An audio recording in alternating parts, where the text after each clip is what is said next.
And we should be live. Welcome everyone. Hi again Natalie, hi again Trish, Tish, Judy, Rose. Welcome again everyone. So we've got, let me check, 11 minutes before to start. So if any of you are watching this on replay in the next few days, if you want to skip the hellos, feel free to skip the next 11 minutes to go straight to the point. And salut Mike. Hi Dawn, nice to see you here. And Roberta is here as well. Welcome Roberta. Welcome to Notting Hill. So if anyone was completely new to me watching this, we'll have a little live walk in the famous Portobello Road and around Notting Hill, and we'll talk about a few murder stories as well. Well, 2 serial killers really. And we've got about 10 minutes to start.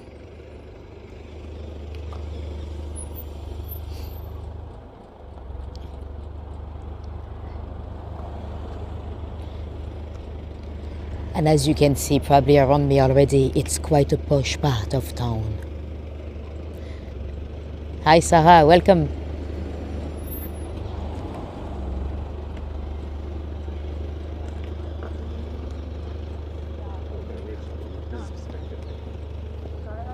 Let me show you the view.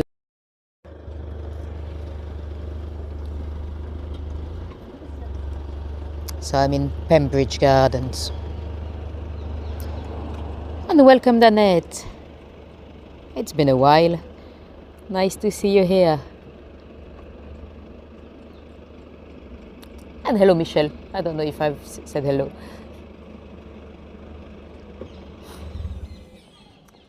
So we've got about 10 minutes to go.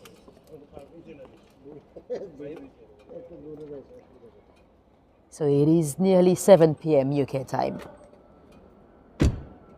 And Ronnie is here. Welcome, Ronnie.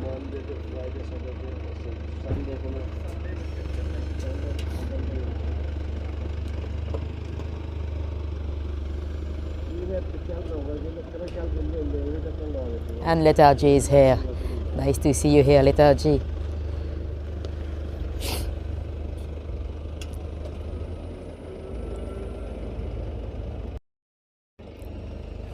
So we've got 9 minutes before to start. We're just waiting for everyone to connect. Let us know in the chat where you're tuning from. We still have plenty of time. And if anyone happened to be completely new to me and to those lives, make sure you say hello in the chat. Feel free to use the chat through the full duration of the tour. I might or might not see all the comments, but feel free to use it.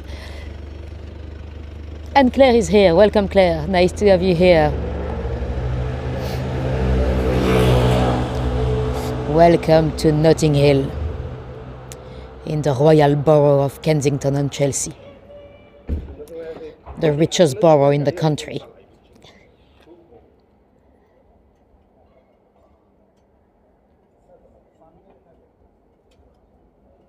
You have a lot of those little let me show you. A lot of those little gardens here, but they're all private around here. So that's why I'm sat on a little wall, because I couldn't wait in a green or anything. They're all private, so they're all for the residents.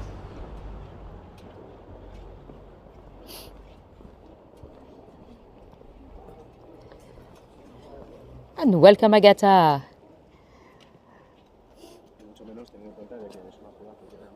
And hello, Lisa. Nice to see you here. And Natasha is here. Welcome.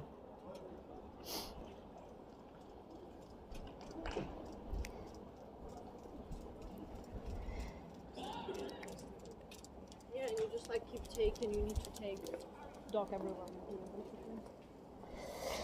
Yes, the borough where Sam Rocker lived. Although I'm not going to talk much about them. My musical culture is not best. But yes, we'll go and see some movie locations around here.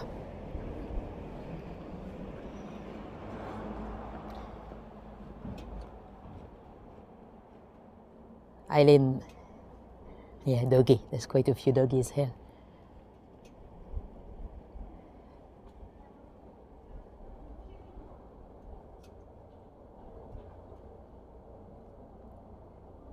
So we've got about 7 minutes. Let me check. 6 minutes to go.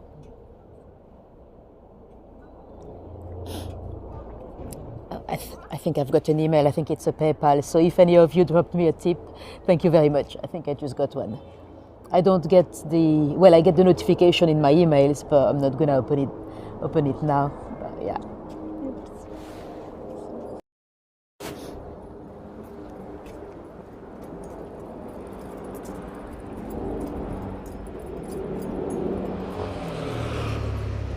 Does Madonna still have a place in Holland Park?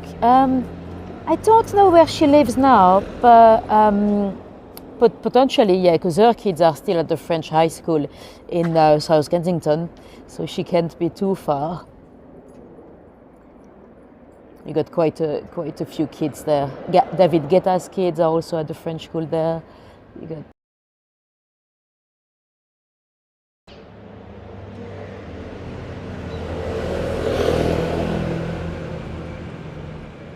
So we've got 5 minutes.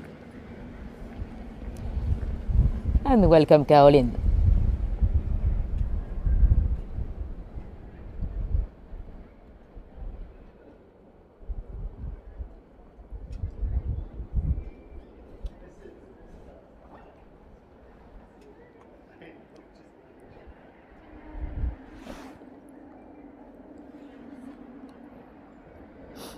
Are those homes all in the millions? Yes, they would definitely be. Let me show you. I'll flip the camera around. First, they look like homes. They probably are divided into at least 7 flats, you know. And yeah, they'll be at. There's nothing under $1 million around here anyway. Even a 1-bedroom flat would be over $1 million. Actually, I've got, if I don't forget, I've got one property to show you later on, so you can imagine the prices. It's a rental, it's not even to buy. But yeah, it's expensive.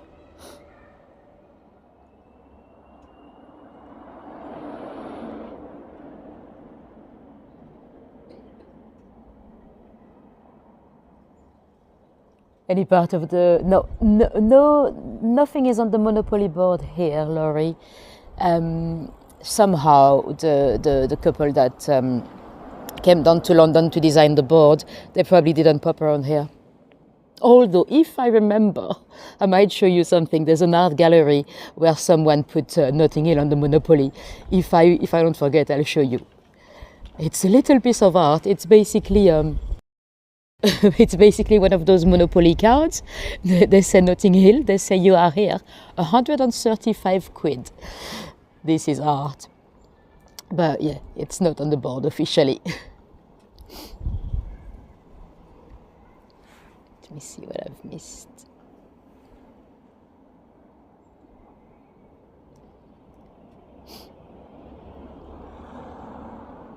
I can't imagine paying that price for street parking. Oh, they probably have some resident parking here.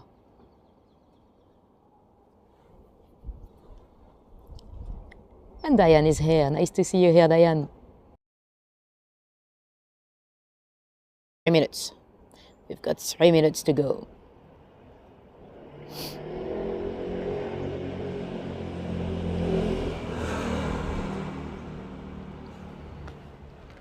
And we are on Pembridge Gardens, so we're just off Portobello Road. We'll go down that way, so we'll go up Portobello. So that's the most famous street, really, in Notting Hill.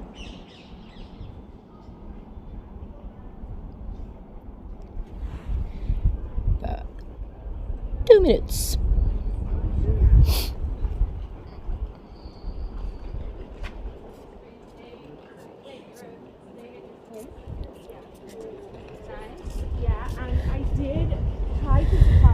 Hi, Linda.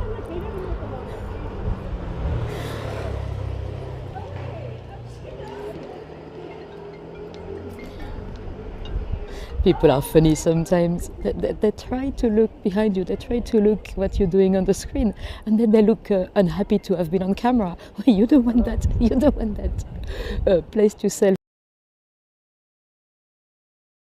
Anyway. So we've got 1 minute.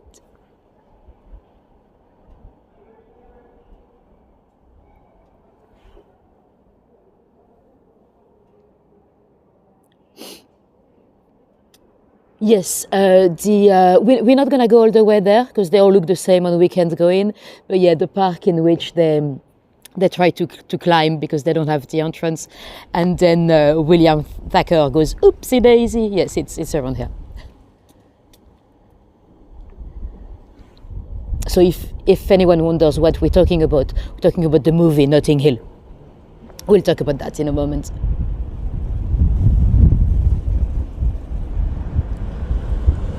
Oh, you forgot you baked potatoes. Right, let me see. 1 minute.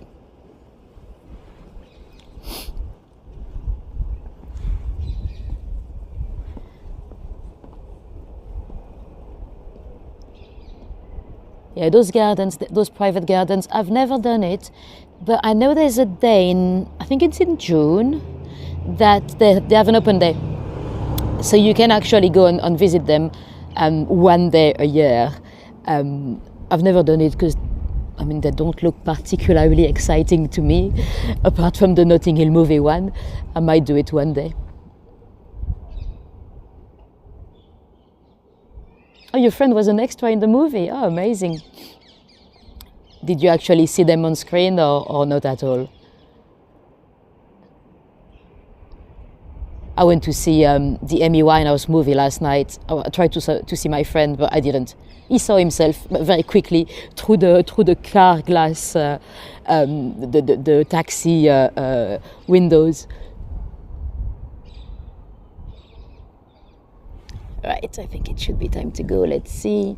Yes, it is officially 7 p.m. UK time, so it's time to start. So welcome everyone. If anyone was completely new to me, I'm Natalie, and without further ado, let's go. So I'm gonna flip this camera around and let's dive straight in, because this lovely building across the street, it's probably apartments today, probably rather expensive. But back in 1946, it was a hotel, the Pembridge Hotel. And one morning, on 21st of June, the cleaning lady had a bit of a shock. The room had been rented by a Lieutenant Heath. He had been in and out. He was there for about a week. He had come with a girl 4 days earlier, a girl called Yvonne. No problem at all. And that night he had come back with a different girl. And they were booked for breakfast. They had paid for breakfast. And at 9:30 a.m., the hotel was starting to wonder if they were going to come down for their breakfast. So the staff lady went to knock at the door. She got no answer, so she quietly pushed open the door and saw that one of the beds was still busy. A lady was sleeping, so she didn't wake her up. She closed the door and she just assumed that they were good to close the.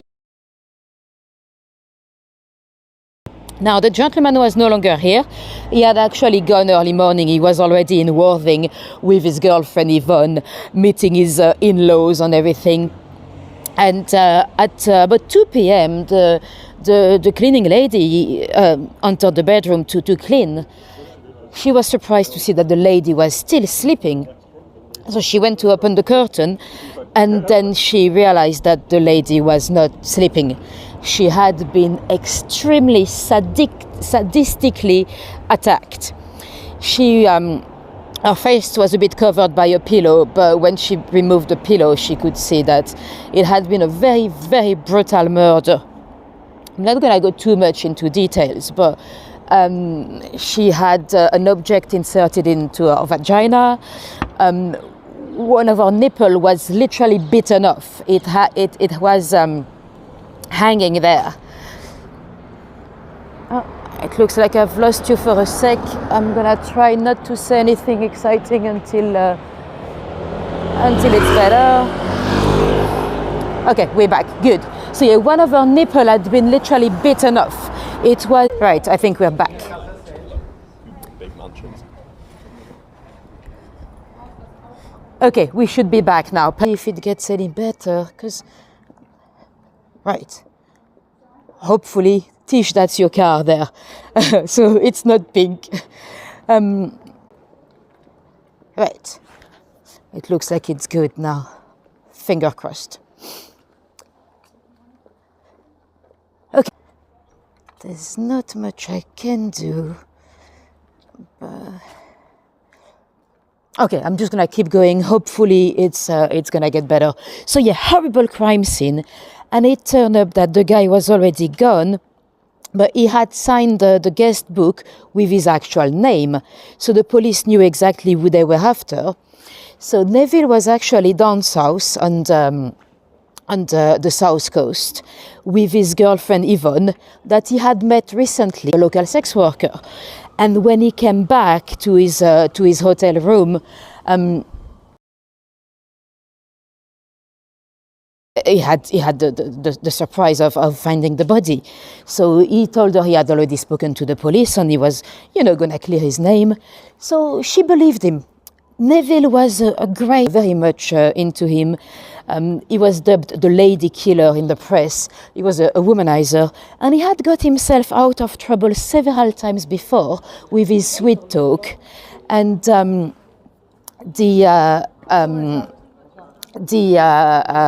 hopefully it's a bit better now. Is it? Is it any better now, the signal?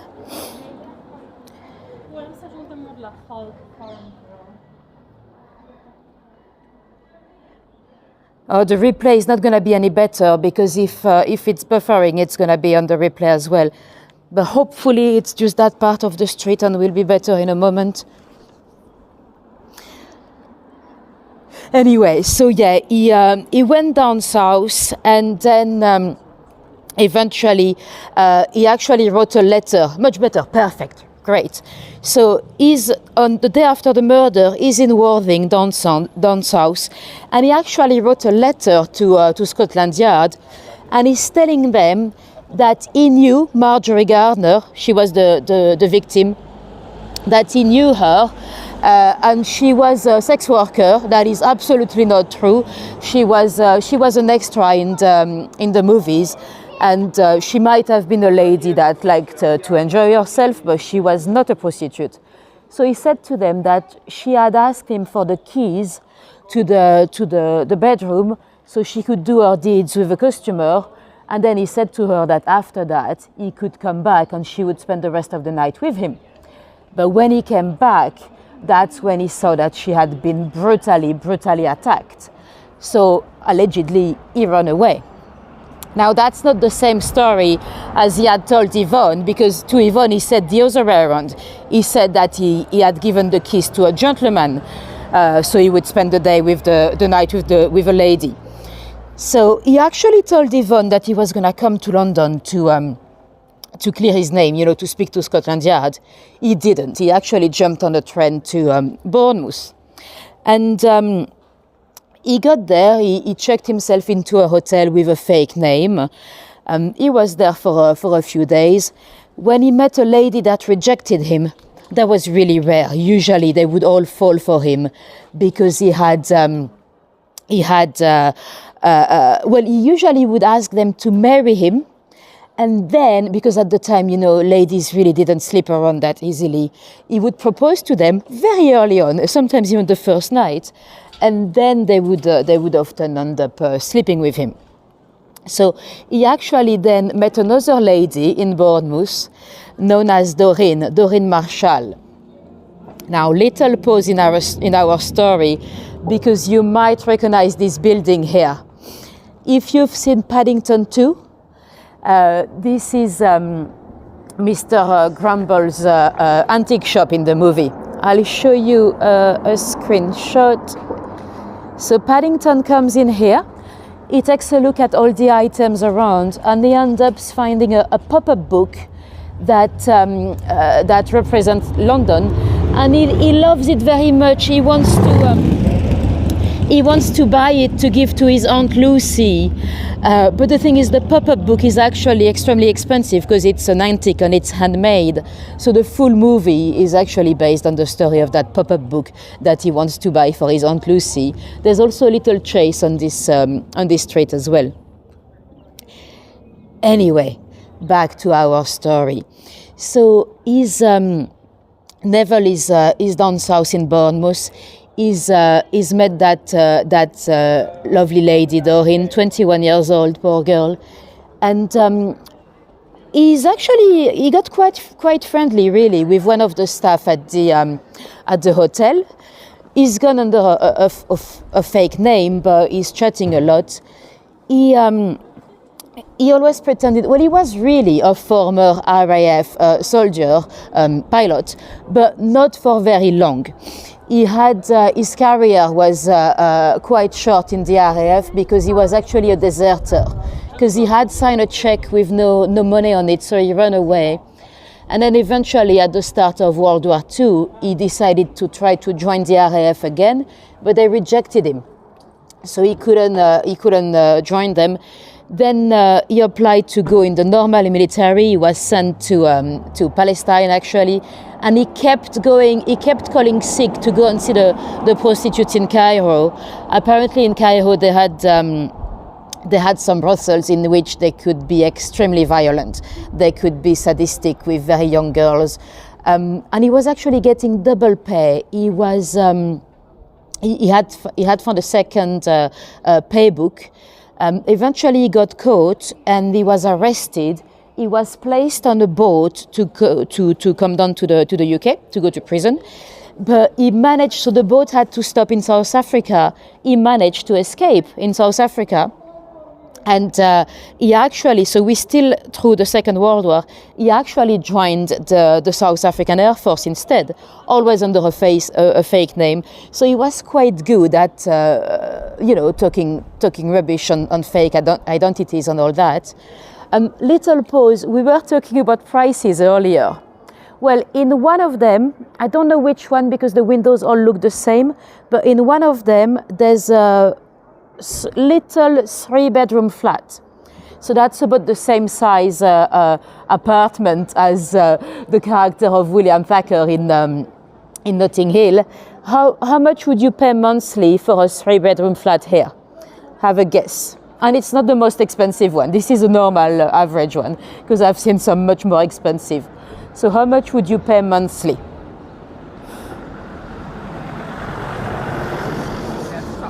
Growing up at this point.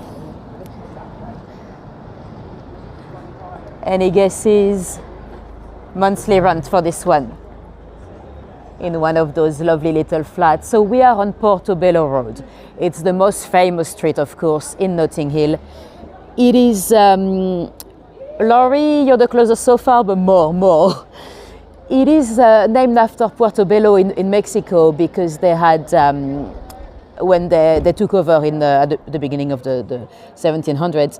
Ooh, Pisas, you are the closest so far. Let me show you the actual price. 9,000 only.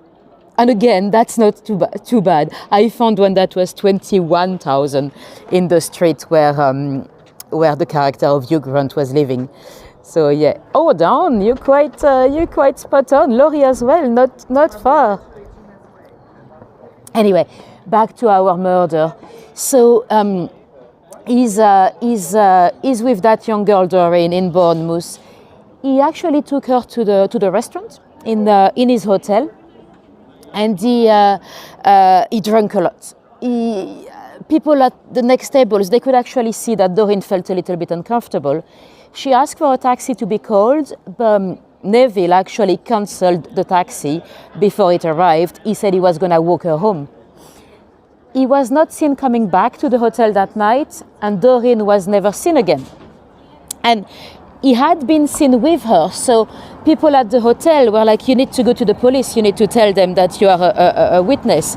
And He didn't come back that night because he actually found a ladder outside of the hotel. So he, as a joke, he pretended it was a joke. He went straight into his bedroom, when we know it's actually because he did not want to be seen. And eventually he went to the police station. He claimed that he had met Doreen, he went for dinner with her, but then he walked her home and she said to him she was not going to see him again because she was going to go and meet her American boyfriend the next day. And as he was so he was a sweet talker, the police believed him, they had no reason to doubt what he was saying. And as he was exiting the station, they let him go, they were going to let him go. He ran into a couple, a gentleman and a younger girl, and he froze. He looked very stressed suddenly because she looked very much like Doreen. She was actually Doreen's sister. He stopped to talk to them. He probably told them the very same thing that he told the police officer, but the police officer could see that he looked nervous. So he grabbed a photograph that had been sent to the police station across the country about another murder that had happened in London a few days earlier, Marjorie Gardner. So I'll show you the photo. He looked at the photograph and he knew it was him. It was the man known as Neville Heath in London. So he confronted him, was like, "Are you Neville Heath?" And the guy said no, although they looked exactly the same. And eventually, he didn't really have any grounds to keep him apart from the resemblance. That photograph had not been posted in the press, by the way. It was transmitted to the different police stations across the country, but not in the press. And eventually, they decided to keep him. They decided to arrest him in relation to the murder in London, the one at the hotel. And as he was kept at the station, Neville asked if he could have his jacket that was left at the hotel because he was cold. When they went and grabbed the jacket, they found in the pocket a little ticket. So that's a little a cloakroom ticket that they used to have in the train stations at the time. You had a luggage facility. You could leave your luggage like a cloakroom. When they went to collect that luggage, they found a lot of items of clothing with little tags with his actual name, Heath. And they also found the whip that had been used in the sadistic killing of Marjorie Gardner here in Notting Hill. So they had him down definitely for the first murder. And sadly, eventually, a few days later, the body of Doreen was found by a dog walker in Bournemouth. So they had him. He was hanged. Apparently, just before to be hanged at Pentonville prison, they usually give you a shot of whiskey. The hangman would. Apparently, he said, "Make it a double." Because he had done 2 crimes, of course. Well, at least 2. We don't know. We don't know if he had done any more. But yeah, that's the story of the lady killer. Neville Heath, his name was. Oh, you've had an ad. Oh, sorry. Yeah, it's sometimes it's not the best timing, those ads. But there's not much I can do, I'm afraid. Anyway. So we are on Portobello Road. So as we were saying earlier, Portobello is named after the Admiral Vermont, actually, that captured Portobello. And see, we have a telephone box that has been converted into a cash withdrawal point. And if you know your movies from the 60s and the 70s, there have been a lot of them that were filmed here. One of them that I did not see is The Villain in the 70s, I think it was. They used that, it's not a bakery, but they filmed in here.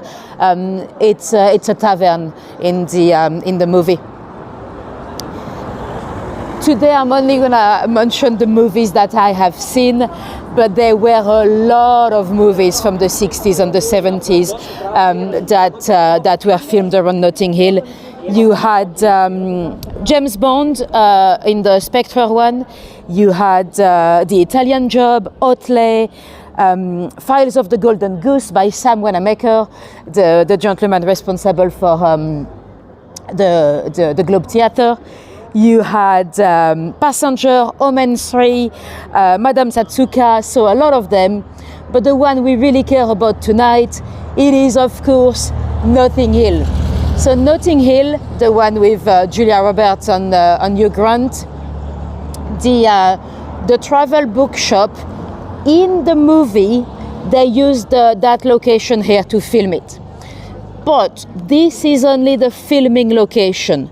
This shop has never been a bookshop, and it is still not a bookshop today. It's actually, they're selling souvenirs. So it might look very familiar, because that's where they filmed, but I'll show you in a few moments the actual bookshop that has been used as an inspiration for the bookshop in the movie. But for now, let me show you the best fish and chips in London, Poppies. According to TripAdvisor, according to all the review platforms everywhere, Poppies is the best fish and chips. That's where I take people in my food tours as well. We've got 4. We have one in Camden, one in Soho, one here, and the first one was actually in Spitalfield, quite close to where we go on my Jack the Ripper tour. So Poppies, it's actually named after the founder. His name was Pat Newton. Pat was known as Pops, and he started working in the fish and chips at the age of 11. His job was to cut off the, cut pieces of the Daily Mirror, the newspaper. Because as you might know, back in the day, we used newspaper cuttings as packaging, really. Today it is illegal because of the inks that can be a bit toxic, and also because, of course, the newspapers, they would have been read by people before, so it's not very hygienic in terms of bacteria. But sometimes you have fish and chips nowadays, well, including Poppies. Sometimes they have fake newspaper that they use for the packaging. But yeah. Anyway, here is the Electric Cinema. It's one of the first cinemas to be purposely built to be a cinema. You know, it was not a theater before. It's always been a cinema. And of course, they play Back to Black. That just came out a few days ago. So I went to see it last night myself. This way we can maybe talk about it when I take you to Camden next week. Great movie. Well, I think it was a good representation of Amy Winehouse. I'm not convinced about how they portrayed Blake Filder-Civil. It's, it was interesting, let's say. They kind of portrayed him as like a charming prince, you know, a charming prince that happens to do drugs, but not as messed up as he would have been, I think, mentally at least. What is Egg Slut? Egg Slut? I didn't see Egg Slut. It sounds like a hipster cafe, but I didn't see it at It Girl. Anyway, let me show you the actual bookshop that inspired the travel bookshop in the movie. So the writer, he actually lived here. He lived at the famous Blue Door. Now let me show you that shop. This is a spice shop. I can still smell the spices when they've already closed the shop. It is amazing to see a little independent shop like this one. It's amazing to see that they managed to survive, you know, despite all the supermarkets and all that. And oh yeah, we were talking about Monopoly earlier. Someone has done a bit of art here, so they've created a Notting Hill one. It is not officially on the board, but yeah, this is art, and this would only cost you £135 if you wanted to acquire it. So interesting. And an A to Z. I used to have one of those when I first moved to London. We didn't have smartphones yet, so you had to look into those to find your way around. Anyway, let's go and see the bookshop. So, sadly, after the movie, Notting Hill, all the prices in the area, the rent, they went up quite dramatically actually, and the little travel bookshop that had inspired the author, it actually went out of business. They've fairly recently reopened, but this is the one. So this is the real one. This is the one that the writer had in mind, and this was actually a travel bookshop. So they sold at the time travel books. So that's really the original one. Although they did not film here. They filmed by the other one. They have a Moroccan community here, yeah, and French speakers everywhere. A lot of them are tourists, but I've been here a couple of hours because I wanted to double check everything on my route and everything, and I keep hearing French everywhere. Anyway, let's go back on Portobello Road. Can't type laughing too hard. What did I miss? I didn't. I must have missed a joke in the chat. So did everyone see Notting Hill, or do we have anyone in the chat tonight that have not seen the movie? By the way, I didn't tell you, but the Electric Cinema, the one we've just passed, our next serial killer, John Christie, apparently worked there for a little while as projection man. Anyway. Let's not talk about him quite yet. Let's go and see the famous Blue Door. So the Blue Door actually used to be a chapel, and eventually it was bought by the guy that wrote the movie. That was a good return on investment because after the movie he sold it for a few millions. So but I think eventually the guy that he sold it to had to sell it again because he got annoyed. Like every day, you have every single day you have hundreds of tourists coming to do a full photo shoot by your front door. So I guess after a while it can be a little annoying. And if you remember the scene when so William Thacker goes to buy a coffee and an orange juice for his colleague. And of course, that's where he runs into Anna Scott, and basically the orange juice is being spilled on her T-shirt. It is right here, at the corner in front of Poke House. Of course, it was not Poke House yet in the movie, but it's right here. The coffee shop, I'll show you in a moment. The coffee shop was now it's a bartender, not a bartender, a hairdresser. Anyway, there we go. Well, first, you know what? Let me show you this building here because it's also in another movie. Did you guys watch? I hired what is it called? I hired a professional killer. No, I hired a contract killer. I didn't see it, but I should because I know there's a scene that had been filmed in Abney Park Cemetery as well. But there's a scene where you have a character at the window up there. Let me show you. My fingers are absolutely frozen. It's meant to be summer.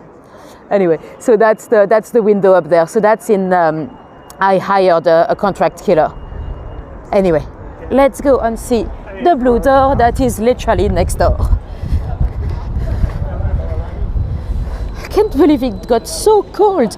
It was lovely earlier this afternoon. Now I'm frozen. I've got no blood in my finger anymore. My fingers, because I've got 10. Anyway, there we go. So this is the famous Blue Door. So this is where the character of William Thacker, aka Hugh Grant, lives. Let me show you in the movie. That's where you have all those paparazzi. That's where the crazy flatmate comes to do a full photo shoot in his underwear. So this is the famous Blue Door. Yes, it's still spring. Yes. It feels like winter now, but I should never get too enthusiastic when it gets sunny.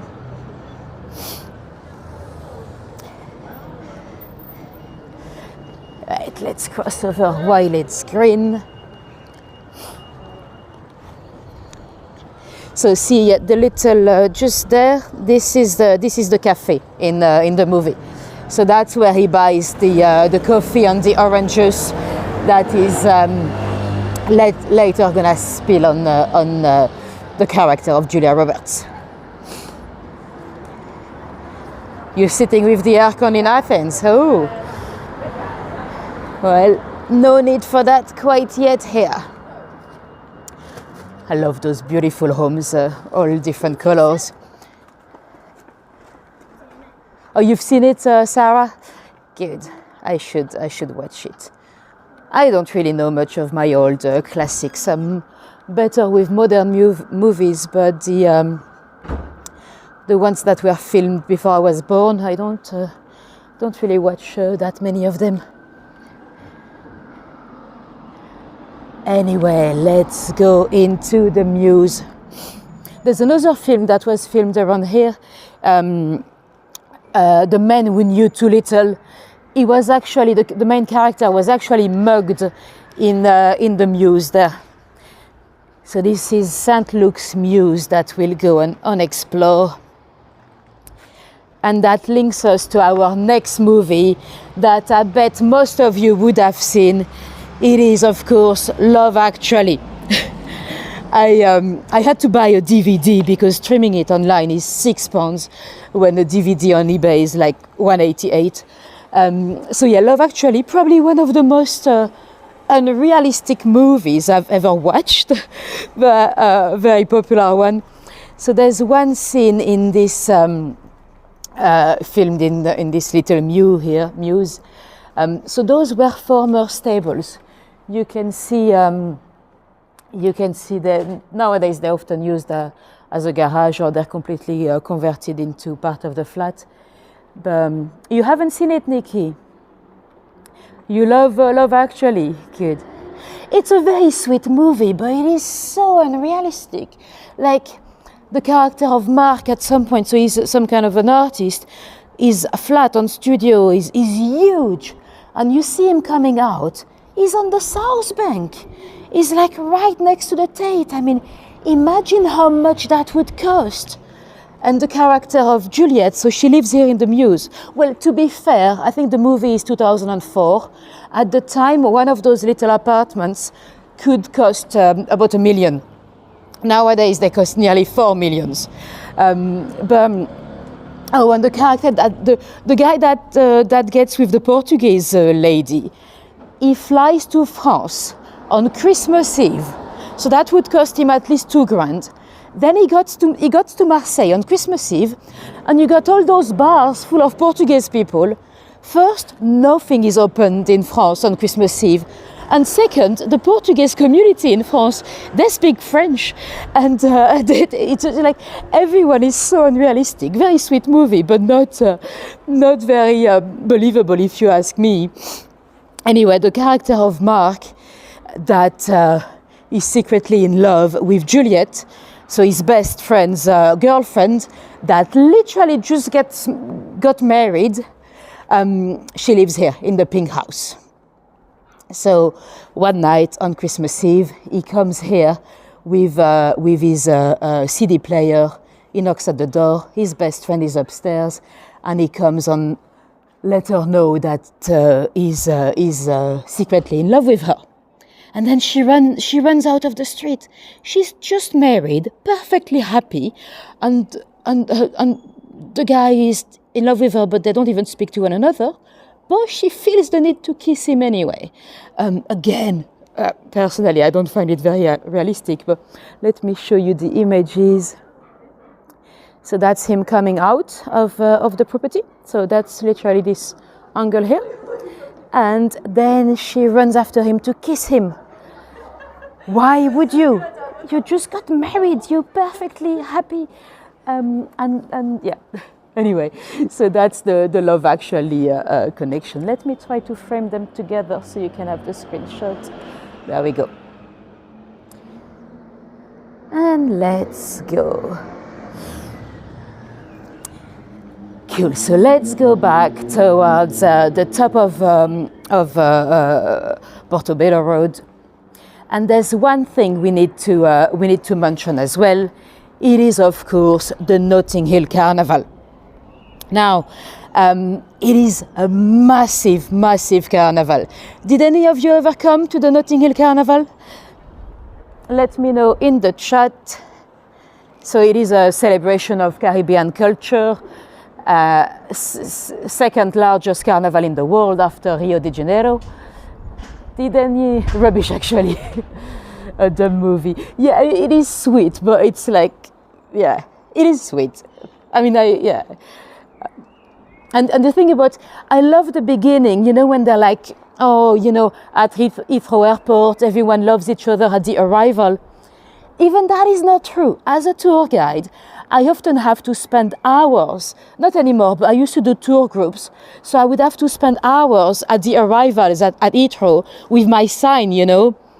And I can tell you, a lot of people are alone, or they jump in a taxi, they don't really hug each other and run after each other and love each other that much. You have a few hugs, yes, but really not that amazing display of affection. It's actually quite boring. Anyway, so yes, did you say yes? No, you've not. So who came to the carnival? Did any of you come to the Notting Hill Carnival? It is very intense. I think I've been only a couple of times to party. I've been once to work. I was promoting some kind of drinks, giving free drinks. But yeah, it is very intense. So through the carnival, all those beautiful homes here, usually they put some wooden panels outside of their windows just to protect the windows, because it can get a bit wild. Some people living around here, they actually rent their toilets. So they stay at the door and they're like, oh, you can use my toilets for £5. I mean, it's not cheap, you know, because they have those portable toilets that are supplied by the council, but they are horribly disgusting. Oh, Madame Z, you have. Madame Z, I'm assuming you are Caroline, aren't you? You're Madame Ziploc? I just assume, but I don't know. You could be any Madame Z's in the world. So the carnival, it's massive. I think I'm already too old. But it's so the story of the carnival. It's actually today it's an amazing celebration of Caribbean culture. But the way it started is actually rather horrible. It was in the 1700s in Trinidad, in the Caribbean. There were a lot of French influences there, and a lot of French immigration as well. Oh, you're not? Okay, I thought you were Madame Ziploc. Because I have a friend called Madame Ziploc, and. Well, it's not her real name, but it's her name online.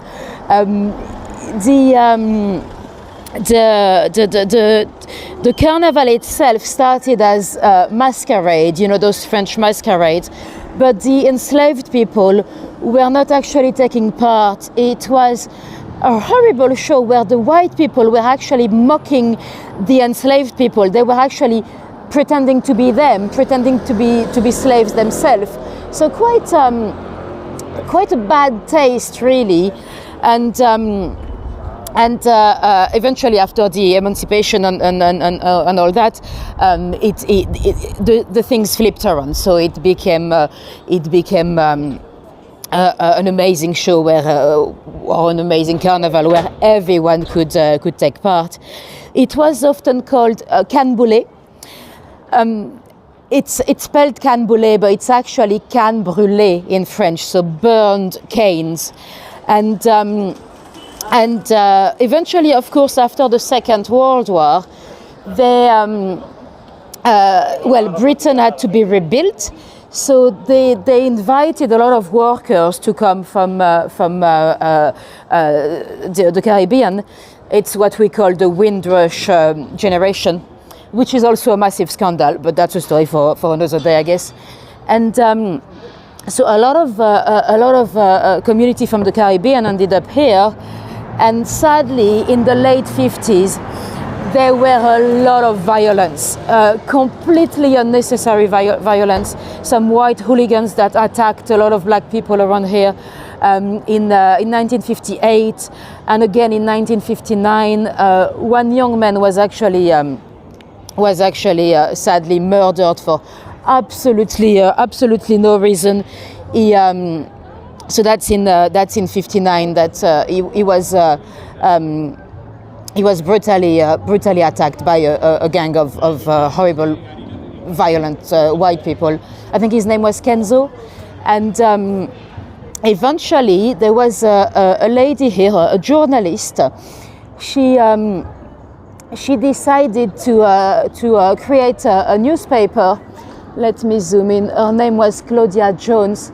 She created the first Caribbean newspaper here, called the West Indies Gazette, and she's also known as the mother of Carnival, because she decided, so there were some riots after the murder, she decided to create a celebration of their culture. The first one was not actually on the street. The first Carnival was in the St. Pancras Town Hall, which is now the Camden Town Hall in St. Pancras. But yeah, that was actually the first one indoor, and eventually over the years it became the amazing carnival that it is today. In 76 it was huge, but the police was actually arresting and searching a lot of black people for no reason, just because of their skin color. So it led to more riots, and nowadays it has become this amazing event that it is today. Now let's go up this way. I'll see if I can show you a Banksy. How you doing? At that time it's impossible, but hopefully the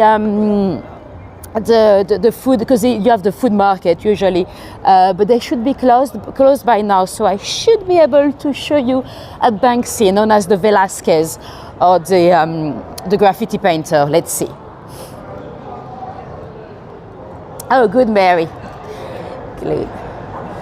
So yeah, when you come at daytime, you have a lot of antique sellers around here. So the Portobello market is, you have street food, you have fruit and vegetables, but of course it's mainly known for the antiques. It is at full bloom on Saturdays, but you have a few antiques on every day of the week, really. So it's a bit noisy here. Yeah, exactly, Mike. I'm underneath the Westway. So for the ones that don't know, the Westway, it's a big motorway. So if you wanted to go, for example, towards Heathrow Airport or out of London, you'd take the Westway. Anyway, yes, it is accessible. They're closing. Lovely. So I'll show you the Banksy. So this is an original Banksy from 2008. It is known as the graffiti painter, or Velasquez. As you can see, it's been renovated, and it's also been protected. It is behind plexiglass now, so people don't damage it. Anyway, let's get out of here.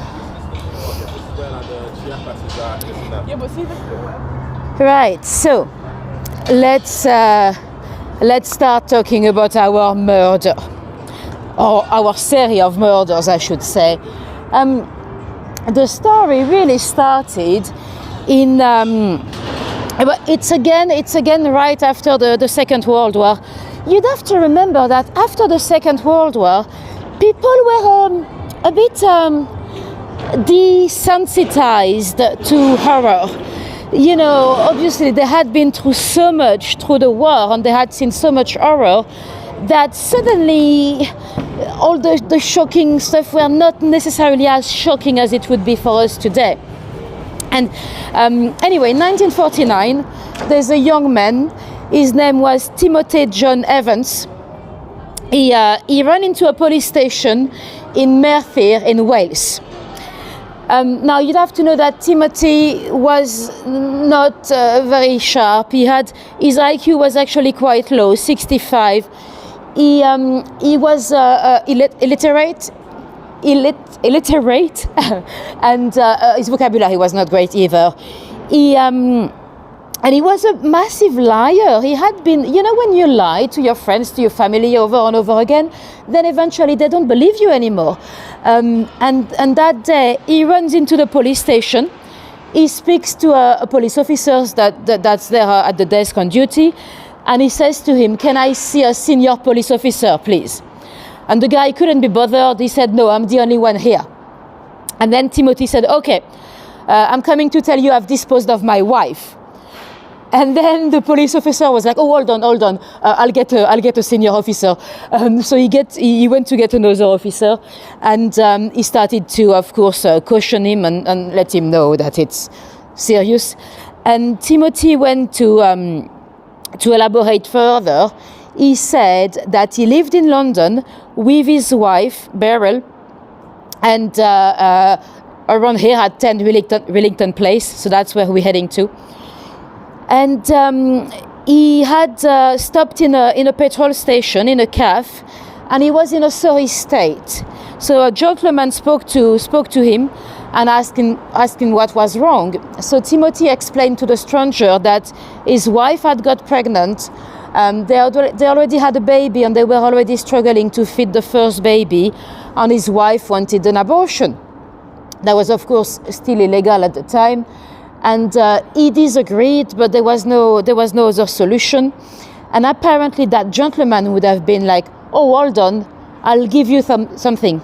He gave him a little bottle, and he said to him, take it to your wife, tell her to drink that, and then lay down on the bed for a couple of hours, and everything will be sorted. So according to Timothy, he then went home.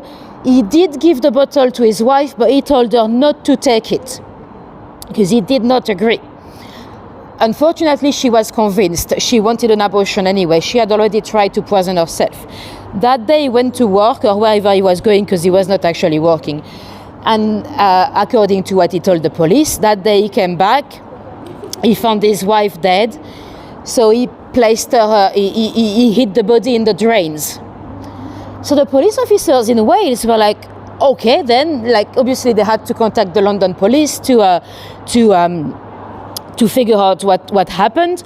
The London police came here to 10 Rillington Place. They knocked at the door. Yes, Timothy did live here with his wife, Beryl, and their little daughter, 14 months, called Geraldine. None of them had been seen for a few weeks. The police tried to open the drains, but first it was really heavy. 3 officers together struggled, so there was no way that... hi, Paul, welcome. There was no way that Timothy could have done it alone. They looked into the drain. They didn't see a body at all. They saw nothing suspicious there. They spoke to the neighbor, a guy called John Reginald Christie. He stated that the couple had disappeared, and he did tell them that Timothy had been violent and they had a massive argument a few days earlier, which was true. A lot of the other neighbors had heard as well. They had a massive argument, Timothy and Beryl, sorry, because Timothy was a great liar, and he had told her that he had a new job about 20 miles north of here, and then she could take a lodger. So a little blonde girl appeared to live with them, and it turned up that Timothy had no job. So they had to kick the girl away, and they had a massive argument. And so everyone was aware that the relationship between the two was not great. Both of them were very childish anyway. Let me show you a photo of... so this is little baby Geraldine. It's Beryl to the right, Timothy on the left, and the lady holding the baby, it's actually the auntie. It's actually Timothy's sister. So the police at that point was just very confused, because he's telling a story that doesn't match, and they left 10 Rillington Place. They came back later on for a deeper search, And they ended up going in the garden. When they saw at the back of the garden there was a little wash house that was no longer in use really, because they had a tap inside now. And when they opened the wash house, under the sink, they found a big. So this is the inside of the wash house. Under the sink there, they found a big bag, a huge bag. In the bag, sadly, the body of his wife, Beryl, was there. And next to that, they found the body of little Geraldine, 14 months old. So very, very sad. And we'll stop here for now, because I need to tell you about something else that's even sadder. So let's pause our story here. Remember that for later. And let me show you the monument here. It is not something I would usually talk about in my tours, because it's very, very fresh and extremely sad, and I cannot watch a documentary myself about it without having tears in my eyes. But this is for the Grenfell Tower. I'm sure a lot of you would have seen it in the news in 2017. So a horrible fire where 72 lost their life, including an unborn baby. We'll see the tower in a moment. So the local community have done an amazing mosaic work. We've got this one here, and we've got some on the tower itself. And on the streets, I'll show you as we walk. On the pavement, you have 35 little mosaic. They said justice in 35 languages. I'll show you the map. So all around the tower. So the Grenfell Tower was 124 apartments. Most of it being social housing. Bear in mind, we are in the Royal Borough of Kensington on Chelsea. It is the richest borough in the UK, and so those people living in there, it is fair to say that in the eyes of all this rich borough, they might have been a bit treated like the outcast, really. And what happened prior to the tragedy, according to some, was completely predictable. The thing is, they had the council had reclaimed a bit of land to build an academy, a private academy. And it's always the same story. Basically, in an area that is so rich, if you want to build some new flats, for example, that are going to cost 2 million, well, would you really buy an apartment that's 2 million if it has a view on a big grey concrete tower from the 70s? Maybe not. So the council had decided to make the tower look a bit better. So they had placed some very cheap cladding that had a nice color. I think it was a bit beige. So to make the tower look a bit better aesthetically, but the cladding was actually very dangerous, and they knew that. That was we already knew that. It was just very cheap. It actually cost 2 million less than planned, and very sadly, it was very much inflammable. So I'm sure most of you know the story. So we won't talk about it too much, because I don't want to make everybody cry, but. Exactly. There was a fridge on the 4th floor that took fire about 1 a.m. in the middle of the night. So most people were in bed in the tower, and the fire brigade came on. They actually first believed that they had managed to extinguish that little fire, but sadly, the double sad thing about this tragedy is that because of the way those towers are built, where they're meant to be self-contained in terms of fire. So if there's a flat in one apartment, it shouldn't go down to the full tower. So the message from the authority at the beginning, when people called the fire brigade, it was stay put. So people were told to stay inside. This is the names of the 72 victims. As you can see, a lot of names that sound a bit exotic, because you had people from all over the globe in this tower. It's that's why we have those little messages with 35 different languages, because you had people from absolutely everywhere. And of course it is a tragedy, but it's even more shocking to us because it is a modern tragedy. People online, people inside, living their last few minutes, hours. Some of them were streaming on social media, some of them were streaming on Facebook. So we have a lot of digital content of their last few minutes alive. And so that's what was even more sad. So this would be justice. I don't know what language that is, but yeah. And you've got a lot of them on that street. So yeah, terrible tragedy. 72 lost their lives. It's not really the fire that killed them, it's the smokes, those horrible smokes, because most people, when they realized they were on fire, they tried to open the door to go down, but the black, horrible smoke came right into their faces. And because the authorities were telling them, stay put, they stayed in. Some were waving telephones by the windows to show that they were there. And some people were on the phone with their loved ones, and it probably would have been like the worst. A lot of people were here on the streets. We'll see the tower in the distance in a moment. So that's probably the worst feeling ever, to be here from the street, seeing the tower in fire and not being able to do anything.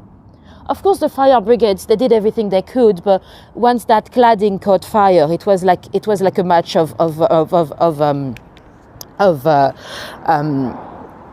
do you call them? A box of matches, like phew. And very, very shocking disaster, and many lost their life. They're still inquiring today what really happened and who really is responsible, because some people saw it coming. One of the local residents actually was writing to the authorities on the council, telling them that only a tragedy could make them realize. So some people were aware of the risk. Anyway, to move to something a little bit more cheerful, this is the Museum of Brands. So that started with a private collection. Someone was collecting brands, packaging, from Victorian times to today. So you can go inside and see the different packagings of Mars bars or... Historical building before. There were 8 victims living here. People with medical problems, with 8 victims. Oh, 8 victims, okay. Historical, these people come to... do you make vlogs? Yes, I'm on YouTube right now. Do you want to be in it? Yes, I'm a vlogger as well. Okay. Yeah, I'm a vlogger. Let me introduce you. What's your name? Khwaja Ahmed. Khwaja Ahmed, India. nice to meet you. From India, Khwaja Ahmed. Okay. But I've been in UK, in London all my life. I'm a history teacher. So history teacher, okay. I used to have fashion and design business in Commercial Road, making skirts and blouses for ladies first. Okay. And export office in Charing Cross and Leicester Square. Okay. Leicester Square, And you live locally here? Yeah, just up the road here. Just visiting friends in the Portobello market. I've come after I've been away from London, so I want to move back. Okay. So I do vlogging for history, Middle East. It's historical, British museums and library, and fashion design and a bit of chit chats. Okay. International crowd, Middle Eastern, Far Eastern, Chinese, Japanese. Oh, interesting. So Middle East, go to Dubai. Turkey, Istanbul is nice. You go there, Anatolia. And I like Barcelona and that.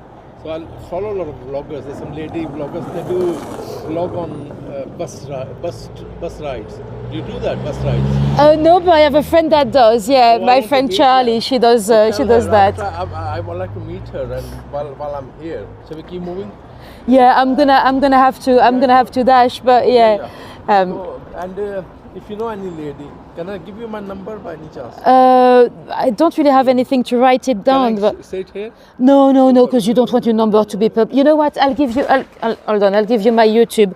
This way you can contact me down there. I should have a little Do you card. live in London, or are you gonna temporary or what? Yeah, I do. I live here. Hold on. I'm just gonna pop this down. Yeah, put it away. No, don't You worry. still want making your vlog? I'm live, so Okay, sorry, yeah. yeah. What is that? What are you gonna give So me? that's my YouTube. So you can send me a message on there.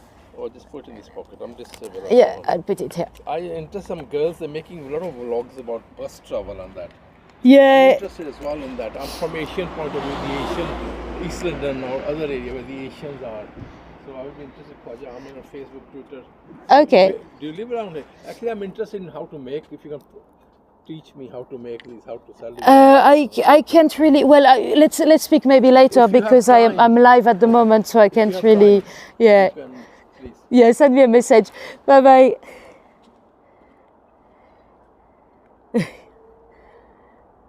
Yes, I don't know if you've heard everything. He said it was a historical building even before to be. Anyway, so we'll see the tower. We'll see what's left of Grenfell in a moment. But let's go back to our murder. So remember where we left it. So Timothy went to the police station. So his first version was that basically his wife was found dead after taking the poison. But then after they discovered the bodies, that didn't match, because on the body the cause of death was strangulation. So really, it couldn't be careful. No, he's lovely. So yeah, the cause of death was strangulation, and of course, in his version, he didn't say anything about killing the little Geraldine. So he then gave a second version in which he accused his neighbor, Mr. John Reginald Christie. And he said that actually it was Christie that offered to do an illegal abortion on Beryl. Timothy was against it, but Beryl absolutely wanted to get rid of that baby because they could not afford another baby. And one morning, Timothy decided to say okay. He said okay to Christie to do the abortion. Christie did tell him, it doesn't always work. One lady out of 7 loses their life. And Timothy said that's what she wants. And when he came back that day, apparently Christie welcomed him and he was like, I'm sorry, it didn't work. He took him upstairs. He saw that his wife was dead. And he then Christie told him that he was going to be suspected, Timothy, because everyone knew that they had a massive argument a few days earlier. Everyone knew that he had been violent before, and of course he was a bit of a liar on all that. So Christie told him to run away. He told him to run away, and he said he'll take care of little Geraldine. That he'll give it to a couple in West London that were trying to have a baby, so she'd be very, very well taken care of. And so he basically told everyone that Christie did it. And until the last moment at the trial, he kept claiming that Christie did it. But the thing is, Timothy had lied to everyone. He had told everyone already that his wife and daughter were gone to Brighton. And everyone knew that he was such a liar. No one believed him anymore. Sadly, he was hanged. So he was hanged for his crimes. Even Hevel, so that was Christie's wife, she also confirmed. So Christie was not the only witness. His wife was also a part of it. Now, what the police did not know So this is the tower, by the way. This is Grenfell, or what's left of it. So at the moment, they decided to keep it as a little memorial. The families of the victims, they like to have it there. It reminds them of their loved ones that have passed. So it's been 8 years now, and it's still here so far. So there's also a little memorial at the bottom. People write on the wall and all that. Anyway, let's go back. Oh, you know the story of 10 Rillington Place? Yeah, so let's go back to our story. So what, of course, the police did not know when Timothy was hanged, it's that when they went to look into the wash house in the garden, when they found those 2 victims, there were already 2 bodies buried in the garden. So actually, we now believe that poor Timothy was innocent. John Christie, let me show you his photo. Well, this is not a photo. This is John Christie at Madame Tussauds. He's such an infamous killer that he's got a wax figure about him. The little human next to him, it's not me, it's my nephew. So yeah, if you want your kids to have some nightmares, give them to Auntie Natalie for a day. Anyway, so Christie is actually one of our most infamous serial killers in London. And it's still, there's still a bit of mystery, because of course we've got only his version of the story. But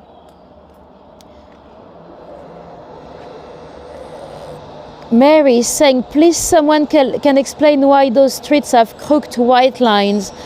I'm not sure what white lines, Mary. Sorry, I'm not sure which lines you're talking about. Anyway, so back to Christie. His first victim, Ruth, we believe he met her in a cafe around the corner. Ruth was actually from Austria, so we are through the Second World War. She had actually escaped Nazi-controlled Austria 3 months before the outbreak of the war. She was from a Jewish background, so she had to escape. She came here in London, but at the time, the authorities didn't really trust anyone that spoke German, because we didn't know who was a spy, who wasn't. So she was actually sent to a camp on the Isle of Man. That is what they did with a lot of migrants that came from Germany or the countries that were already under Nazi control, until they could establish whether they were actually a threat or not. So she was in some kind of a prison for about 6 months until they decided that she was not dangerous. And I'll show you the name of the street. So we are in the former Rillington Place, but it had become such an infamous street. To avoid dark tourism and all that, the local residents were fighting to get it renamed. So now it's Bartle Street, but this is Rillington Place. So so Ruth was living here in London. She had a baby out of wedlocks. She had a Greek lover for a little while, but he then disappeared. Her baby was sadly taken away from her. And then she got pregnant again. She had a job in a munition factory, and we don't know exactly how she met or why she became friends with Christie. Well, we've got his version. So his version is that she came to his place to have sex, of course. All the ladies wanted him so bad. Never ever did he see any prostitutes. Oh, no.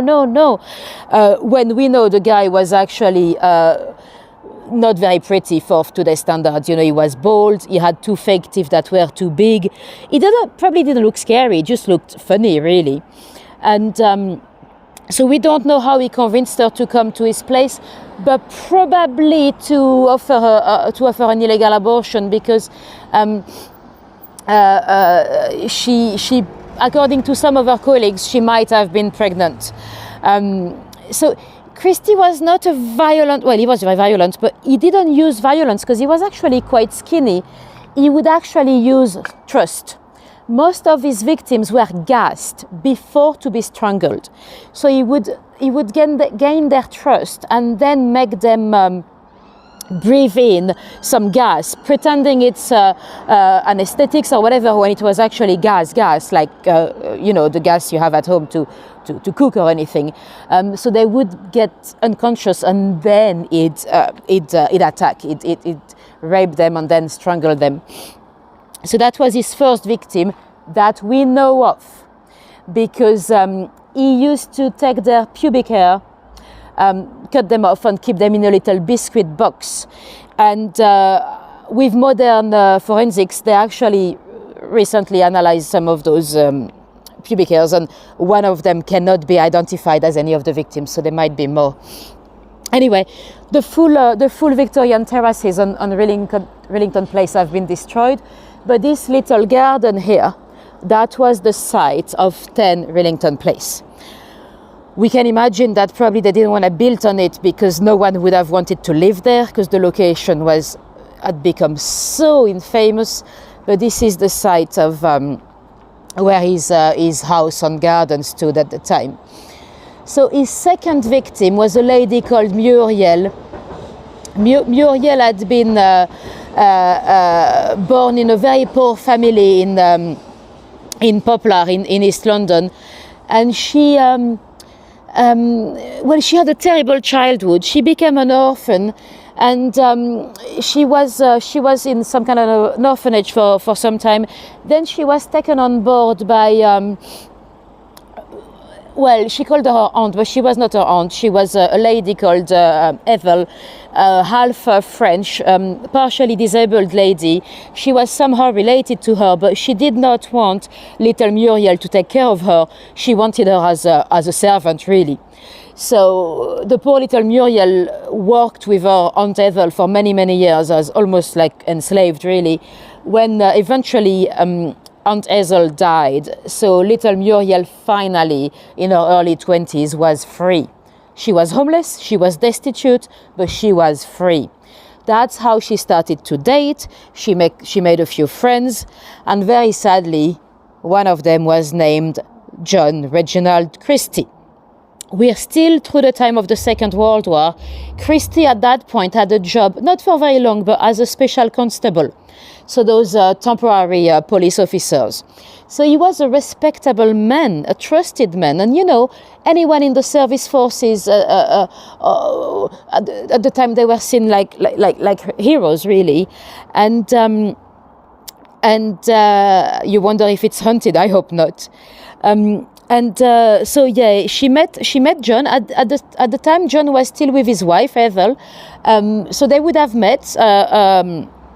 Muriel had a boyfriend, so they even went on a double date, and eventually Hazel went on holiday to see. So there are two Hazels, the auntie, she's already dead, and Hazel, the wife of Christie. So Hazel was getting a bit more often away from her husband, so we can imagine the relationship maybe was not going that well, and she spent much more time in the Midlands with her family. So she was away when Christie invited Muriel. She was suffering from sinuses infection, so he probably convinced her that he could cure her. Then he would have gassed her. So, and again, we know the story. Then he would have strangled her, raped her, and hid the body in the garden. Hazel, his wife, came back the very same night. She had a bit of a surprise. She had a new flower bed. So that was it, And then it's at that point that we had the murder of the neighbors. So back to the Timothy story. So of course the neighbors die, and we can imagine that after the execution of Timothy, his wife Hazel probably started to have some doubts. They had a dog called Judy. Judy had already unearthed a white stick from the garden, looking very much like a bone. A few weeks later, there was a skull that was found a few hundred yards further, but it's probably a dog that unearthed it and brought it on the street.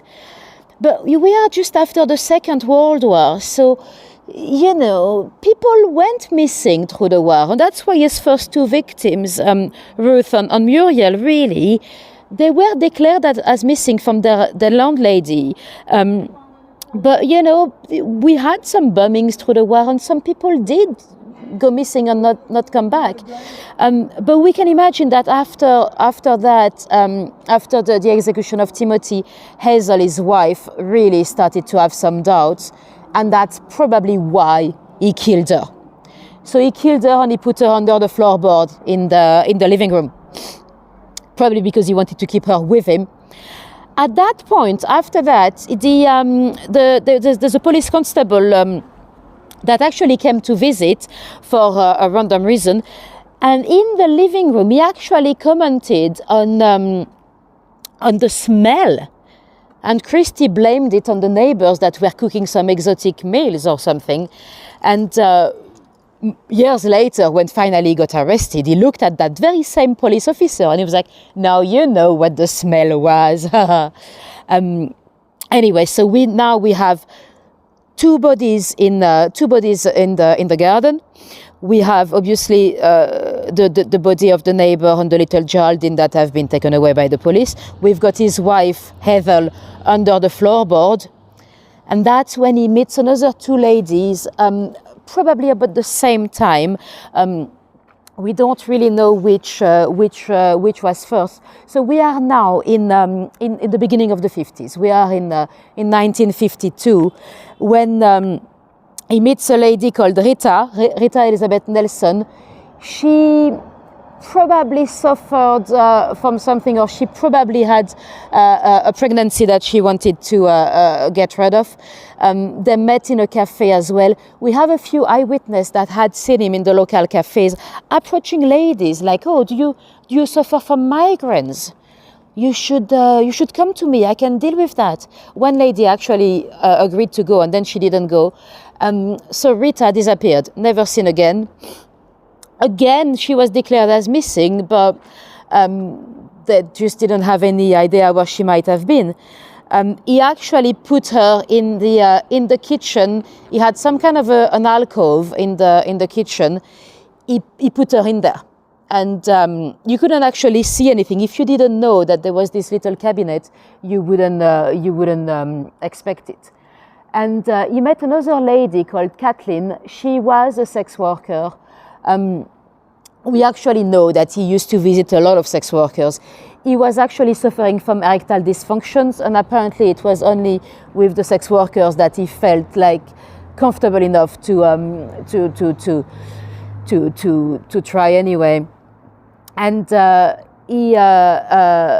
Caitlin was seen actually living with him one night. He promised her to give her some items of clothing from his dead wife, and she was never seen again. He found an excuse to give her some gas, used her trust, then strangled her, raped her, and put her body in the alcove in the kitchen. So we now have two bodies in the kitchen.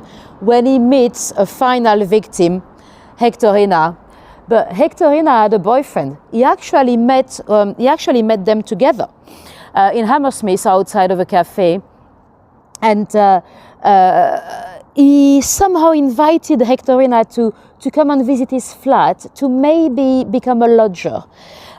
He probably didn't expect her to come with her partner, Alex. So they came together, so he couldn't do anything. Apparently, it was very welcoming. They slept there for 3-4 days, but they didn't have a bed or anything, because Christie was out of money. He had already sold all his furniture, so they slept on the floor, and eventually he told them to go. And he somehow convinced Hectorina to come back without Alex at 2 p.m. in the afternoon. We don't know what for, potentially for an abortion as well, we don't know. So she did come to visit him. We know what's going to happen. She didn't come out alive. He put her in the alcove as well. And then he placed some wallpaper over it. And Alex, that was waiting for Hectorina, he knew where she was.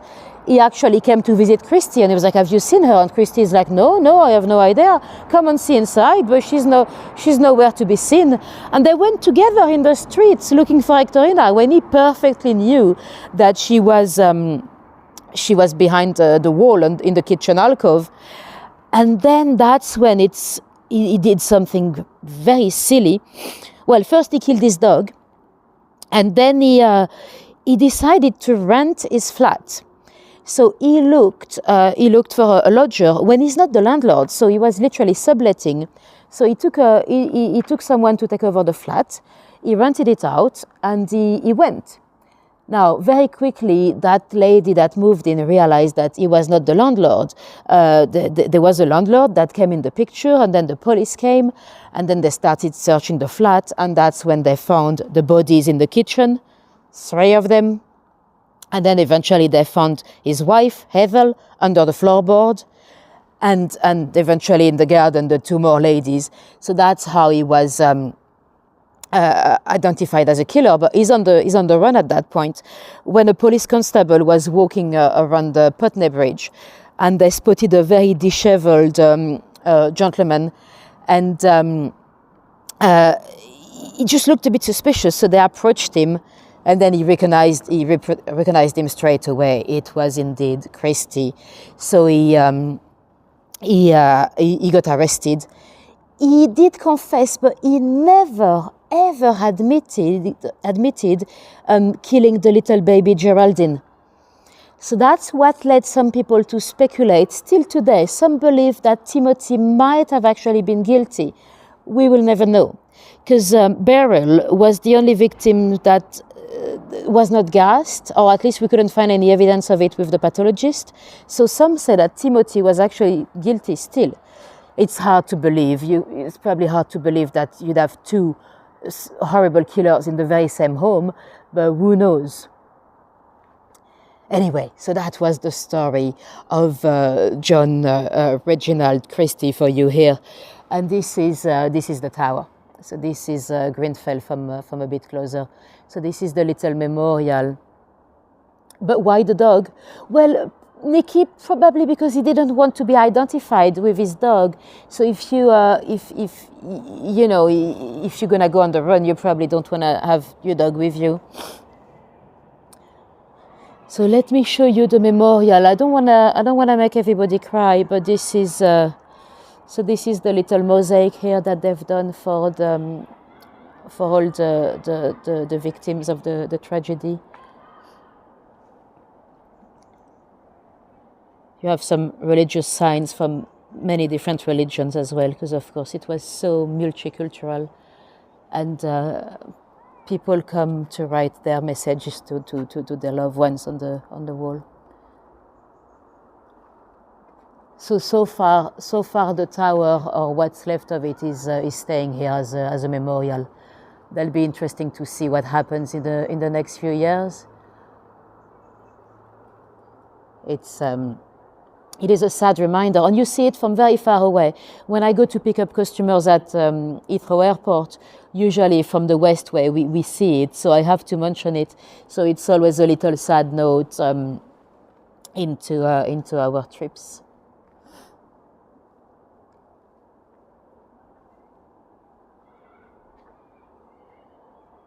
Is it bad that Nicky is more upset for the dog than the humans?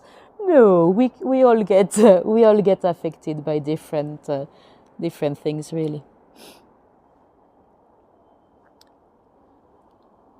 After the fire, some people were looking for their loved ones for many, many days, because they didn't know for sure whether they were home in bed or not. So until they knew really the final death count, it was very difficult for some of them. They were just asking around, going around with photographs of their loved ones. So it would have been really a horrible one for everyone in the community. I don't think there's a single soul in London, or even in the country, that was not affected by this horrible tragedy. Anyway, let's go and say bye-bye a bit further, so we don't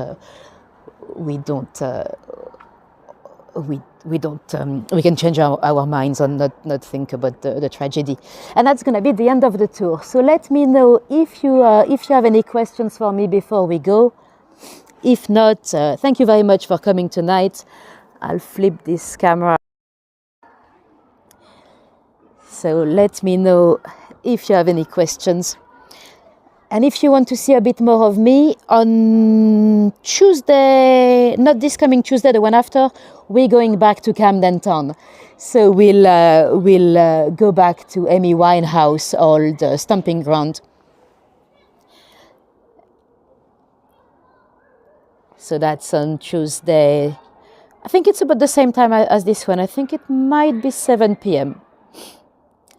Cool. Thank you for coming, guys. If anyone was new to me, hope you give me a little subscribe so you can see a bit more of me next time. Thank you, Dawn. Thank you, Linda. Thanks, Emma. Thanks, Natalie. Thanks, everyone, for coming. Thanks, Mike. Thanks, Trish. And of course, if any of you left me a little tip on PayPal or buy me a coffee, it is, of course, very, very much appreciated. You know, it is thanks to your generosity that I can keep doing some research and look for new ideas and new tools to do for you. Thanks, Lisa. Thanks, Rose. Thanks, Roberta. You're going to check that you have nobody's in your kitchen. Well, you know what, Rose? I have one of those little alcoves in my kitchen. It's literally, I mean, I could fit 4 or 5 bodies in there. And it took me a few weeks to realize we had it. It's like the wall goes like this, and it's like, you cannot see. And that was actually very useful because we've been evicted 2 years ago. It's a long story, but basically they changed the agency. So I was evicted, but we knew that we could come back a few days later. We had to empty everything. It was such a waste. We had to waste fridges and everything. But I was like, hold on, we've got the little alcove. So we hid a lot of frying pans and plates and stuff because none of us wanted to take them into our storages. We didn't want to buy any new ones. So we actually hid a lot of stuff in there. Then we came with an electric drill to close the alcove. And then they did the inspection. They didn't realize. So we moved back a few days later and we found everything in the alcove. So I know they can be quite handy. I'm not planning to put any bodies in there because all my flatmates are aware that we have it. But yeah, so I know exactly what kind of little spaces you can have in your kitchen. Anyway, let me see if there's any questions anywhere. If not, I'm gonna get going. Cool, I don't see any questions. So thank you very much, guys. Have a great evening, good morning, a good lunch, whatever time it is for you, wherever you are in the world. And hopefully I'll see, I'm not doing any tours next weekend because it's my birthday, so I might be out and partying somewhere. But the Tuesday after that, we're going to Camden, and I should be scheduling some more in the next few days. Anyway, have a good one. See you later. Bye-bye.